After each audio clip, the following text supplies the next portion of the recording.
Bad news for Kevin Costner because it looks like part two of his brand new Western epic is going to be pulled from theaters.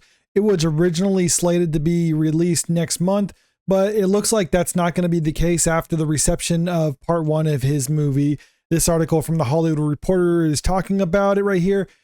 Kevin Costner's period Western Horizon and American Saga Chapter 2 won't be riding into theaters on August 16th. After all, the film is being pulled from the release calendar for now after Horizon and American Saga Chapter 1 bit the dust in its theatrical debut late last month. A new date has yet to be announced for the sequel, but a theatrical release is still the intention.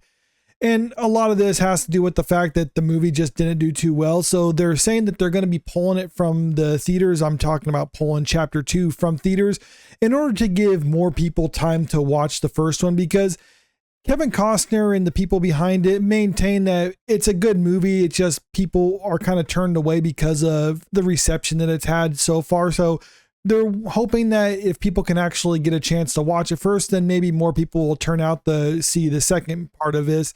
If you look at the Rotten Tomato score for it, you can see the critical response wasn't that good, and audiences was just kind of meh. Personally, I've heard people say it was a terrible movie. Other people say it was just kind of boring and meh. Some people said it was really good, and it really just depends on the individual. I've found that people who tend to really like Westerns, and I'm talking like a lot of the classic Western movies, tended to like this movie a little bit more, but most mainstream audiences don't seem to be interested in this sort of movie, and I think that's fine, but it's bad news for this movie. Me personally, though, I haven't had a chance to see it yet. I have a couple little ones at home, so I can't really get out to watch a 3-hour movie, but I do plan on checking this out when it does come to streaming services, because this is something I am interested in. I do like Western movies, and I want a good Western epic, so I'm hoping this one is a decent one, but we'll just have to wait and see. Jumping back to the article, after numerous discussions, Costner's Territory Pictures and distributor partner New Line Cinema made the decision to switch up their ambitious release plan in hopes of allowing more time to grow the audience for the first film, which sports a $100 million price tag. And I don't know if that $100 million is just for this movie alone, or if it's for this and Chapter 2, like if they filmed them both simultaneously.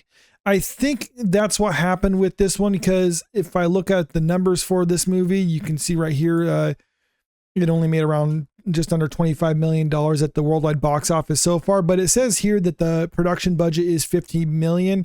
So I'm thinking it is $50 million for Chapter 1 and Chapter 2. And for 3 and 4, I don't believe they've actually shot those yet. So we'll have to wait and see. But it does look like they are planning on actually shooting 3 and 4.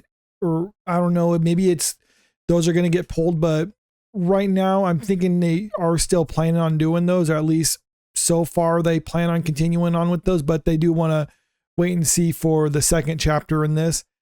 As part of that attempt, Chapter 1 will debut in the home premium video on demand July 16th. In addition to still being available to watch in theaters, the film could do notable businesses on paid video on demand, and that's where I plan on watching it.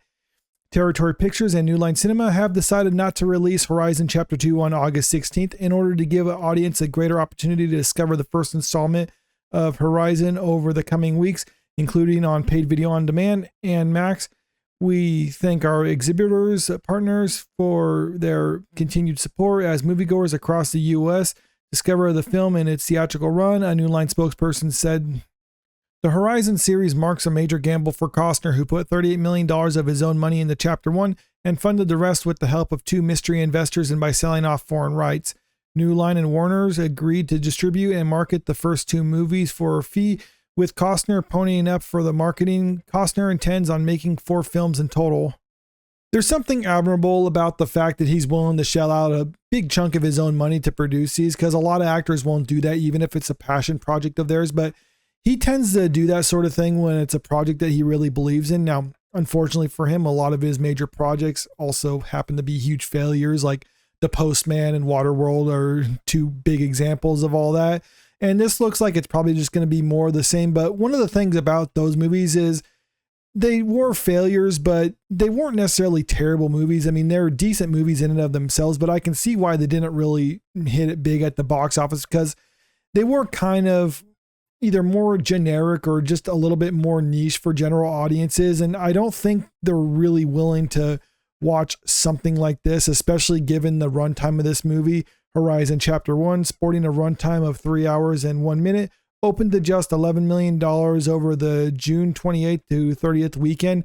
It was an alarming debut for the $100 million movie, which was hampered by a poor B- cinema score and tepid reviews.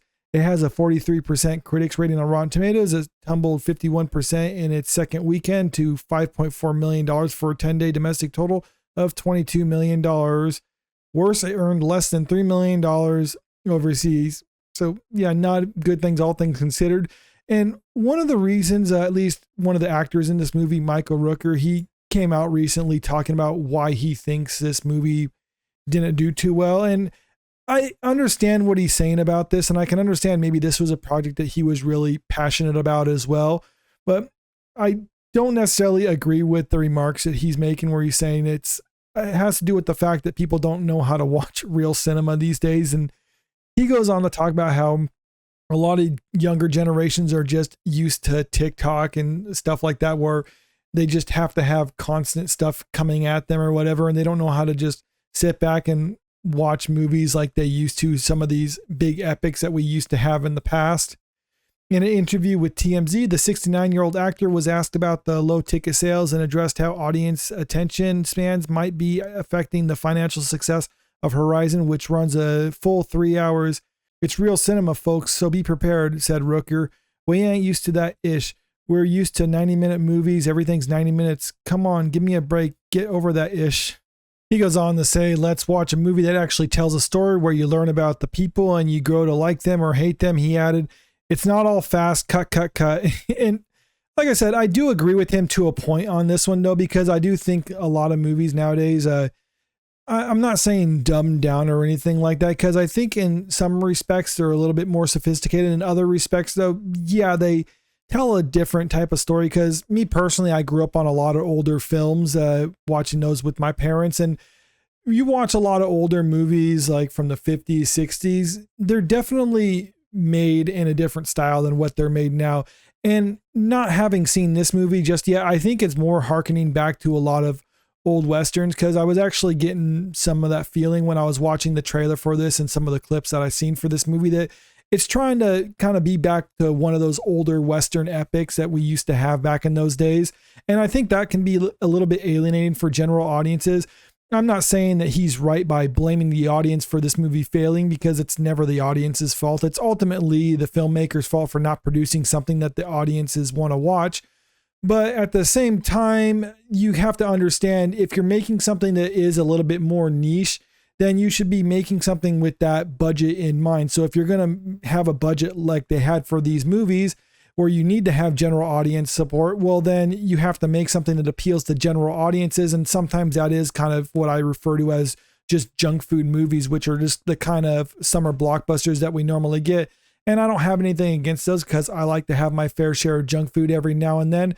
But sometimes I do want to have a gourmet meal, and that's why I'm interested in checking out this movie, and why I'm interested in watching a lot of other movies like this from time to time as well. But there's audiences out there who aren't necessarily interested in that, and I think that's fine. Everyone can have their own taste. But it is kind of disappointing when you get something like this and it doesn't do too well at the box office, because I do want more movies that are what he refers to as real cinema, like something that you can just kind of sit back and be absorbed in, as opposed to just the regular process crap that's coming out of studio. So I hope this movie does actually find a second home on video on demand, and maybe the second part of it does succeed. Even if I personally don't like it, I want more studios to be willing to actually take a chance on movies like this, or something outside of the ordinary, what we're normally getting in these summer blockbusters, especially in this era of remakes, sequels, and superhero films. But let me know what you think about this in the comment section below. Did you see this movie, and what did you think about it? And also, if you haven't already, make sure you click that subscribe button if you want to stay up to date with the latest in entertainment news. And if you can, click that like button and share the video, because it really helps out with the channel. Thank you.